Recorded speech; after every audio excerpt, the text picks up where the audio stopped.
साहब के आर्किटेक्ट से तो बात हो गई थी, मगर मैं आपकी राय जानना चाहता हूँ। वैसे ये किस बारे में बात कर रहे हैं आप?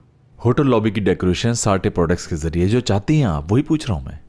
हाँ बिल्कुल बिल्कुल, वो तो करना ही है। मगर मैं आपकी राय जानना चाहती हूँ कि आप किस तरह सोचते हैं। यानी किस तरह के मकानात पसंद आते हैं आपको, उनका फर्नीचर, पर्दे वगैरह। आपका घर है कोई? अगर है तो किस तरह का घर है आपका? जी बिल्कुल है मेरा घर। मुझे तो सिंप्लिसिटी पसंद है, सादगी में कंफर्ट फील करता हूं। लाइटिंग पर भी फोकस है, मगर असल अहमियत इसकी है कि रहने वाले लोग कैसे हैं। तो घर में रहने वाले अफराद की अहमियत को समझते हैं आप।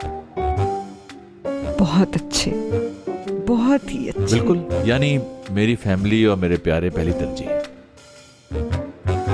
मेरे प्यारे मतलब कितने लोग प्यारे हैं आपके? ओ, आपकी 2 बीवियां तो नहीं है कहीं?